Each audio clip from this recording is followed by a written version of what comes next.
Keinformasi lainnya pemirsa, pameran otomotif berskala internasional kembali digelar di Tangerang, Banten. Ya, ajang tahunan ini menampilkan ratusan kendaraan dengan inovasi dan teknologi terbaru, salah satunya mobil terbang. Kita ikuti laporan Hadisti Arifah dan juru kamera Zulkarnain berikut ini.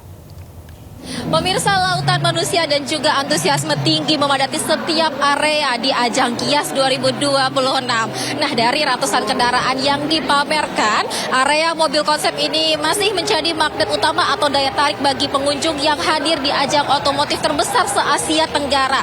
Nah, ratusan kendaraan yang merupakan produksi dari berbagai merek ini memamerkan kendaraan mobilitas masa depan yang memiliki teknologi dan juga fitur yang semakin berkembang serta juga menjawab kebutuhan mobilitas masyarakat Indonesia di masa mendatang. Nah, seperti ini merupakan salah satu kendaraan terbang atau mobil terbang yang memang dirancang untuk dapat menempuh mobilitas udara jarak pendek dengan perkembangan teknologi yang semakin baik dan juga semakin berkembang. Nah, kalau kita lihat desainnya, ini sangat menarik karena kendaraan ini didesain secara minimalis sehingga tentunya memberikan kenyamanan bagi penggunanya di masa mendatang. Nah, saya mau coba menaiki langsung kendaraan ini, seperti apa rasanya.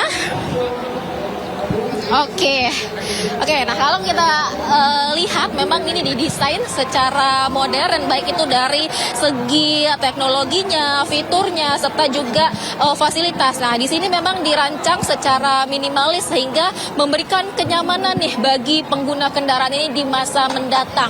Nah, kalau teknologinya ini juga sudah dikembangkan sebaik mungkin. Di sini dilengkapi oleh 4 baling-baling yang tentu ini menjadi salah satu keunggulan dari kendaraan ini karena dapat menjaga kestabilan dari laju kendaraan. Nah, kemudian juga kendaraan ini memiliki sistem hybrid, yakni menggabungkan bahan bakar bensin dan juga listrik. Nah, ini tentu menjadi salah satu daya tarik utama dari kendaraan ini karena dapat menjawab kebutuhan mobilitas masyarakat Indonesia di masa mendatang. Apalagi karena ini mobil terbang, sehingga cocok sekali nih untuk dapat menghindari kemacetan kota pada masa mendatang nanti. Nah, memang ajang Gias 2026 ini mempertegas bahwa dunia otomotif ini tidak hanya bicara soal kendaraan saja, namun juga menggabungkan digital dan juga teknologi, serta gaya hidup dan juga terkait keberlanjutan lingkungan hidup di masa mendatang.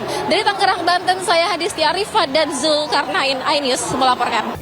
Pemirsa, petugas mengevakuasi jenazah terakhir korban pembunuhan kelompok kriminal bersenjata di Yahukimo, Papua Pegunungan. Ya, sebelum evakuasi, petugas sempat terlibat kontak tembak dengan kelompok terduga pelaku pembunuhan.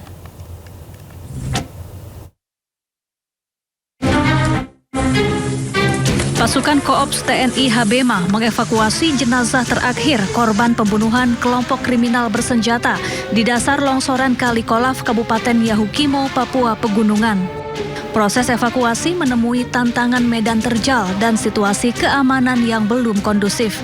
Bahkan sebelum proses evakuasi, petugas sempat terlibat kontak senjata dengan kelompok yang diduga pelaku pembunuhan. 2 terduga pelaku tewas tertembak. Petugas kemudian berhasil mengevakuasi jenazah bernama Teina Alia dan langsung diserahkan ke RSUD DKI. Berdasarkan pengamatan dari drone, ditemukan lokasi keberadaan jenazah berada di longsoran Kali Kolaf dengan kedalaman 50 meter yang berjarak kurang lebih 100 meter dari lokasi penembakan. Hal ini mengindikasikan adanya upaya untuk menghilangkan jenazah yang dilakukan oleh kelompok OPM. Medan yang dihadapi bukanlah medan yang mudah. Lokasi jenazah berada di dasar longsoran dengan tebing yang sangat curam, sehingga hanya dapat dijangkau dengan menggunakan teknik vertical rescue atau rappelling sebelum proses evakuasi dilakukan. Personil terlebih dahulu menguasai titik-titik ketinggian di sekitar lokasi untuk memastikan situasi benar-benar aman dari potensi gangguan. Sebelumnya, peristiwa keji terjadi di sekitar Jalan Trans Papua, Distrik Serdala, Kabupaten Yahukimo, Papua Pegunungan pada Juli lalu. Sekelompok pria membawa senjata api, panah, dan parang menyandera 3 warga sipil, yakni Kumis Kayoga bersama istrinya serta seorang wanita dari suku Unaukam. Tak lama, satu persatu warga sipil ini dieksekusi dengan cara ditembak secara membabi buta. Korban yang bersimbah darah akhirnya tersungkur dan meninggal dunia. Tim Liputan iNews melaporkan. Pemirsa, video seorang warga merekam aksi oknum petugas Dinas Perhubungan Kota Bekasi, Jawa Barat yang diduga melakukan pungutan liar kepada sejumlah supir truk dan mobil bak yang melintas di jalan protokol. Ya, para sopir diperas 1,7 juta hingga 3 juta rupiah. Pulangin duitnya semua. 1.700.000 semua. Kamu jangan keluar sini dulu. Saya temannya Pak Dizik, Pak Teguh, Pak Zeno Baktiar. Sopir ini diminta 1,7. Kamu sini dulu, kamu yang nangkep truknya kamu. Saya teman Pak Dizik, pulangin duitnya 1,7. Ini di sopir. Ya, kamu kasih ke siapa? Yang nangkep kamu siapa? Ayo.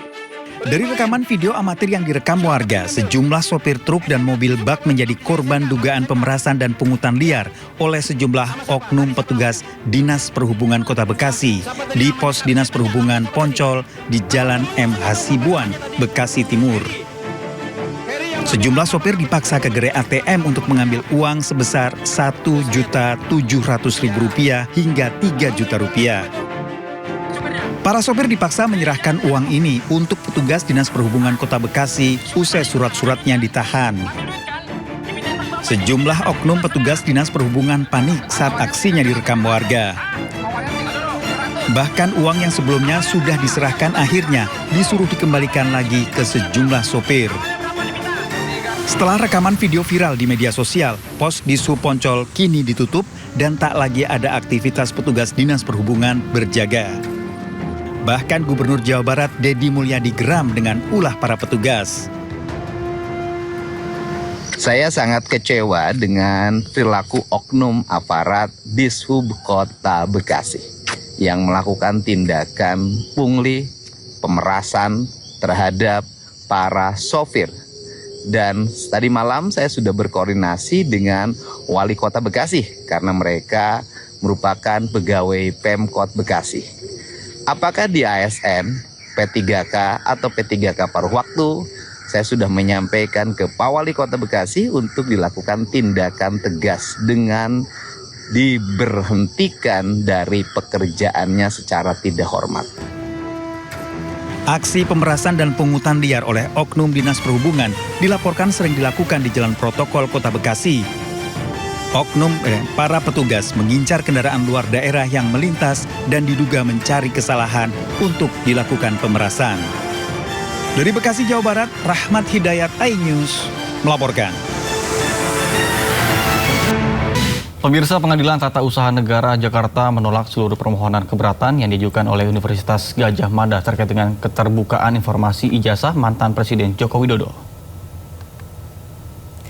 Putusan ini menguatkan penetapan Komisi Informasi Publik yang mewajibkan UGM membuka dokumen akademik Jokowi kepada publik. Selain menolak banding UGM, Majelis Hakim juga membebankan biaya perkara sebesar Rp648.500 kepada pihak UGM. Dalam pertimbangan hukumnya, Majelis Hakim PT UN Jakarta menegaskan hak masyarakat untuk mengetahui riwayat pendidikan pejabat negara mengalahkan klaim kerahasiaan data pribadi. Hakim menolak dalih UGM yang mempermasalahkan batas waktu permohonan informasi serta alasan perlindungan data pribadi. UGM kini wajib menyerahkan dan membuka seluruh dokumen akademik Joko Widodo ke publik. Legalisir bertanda tangan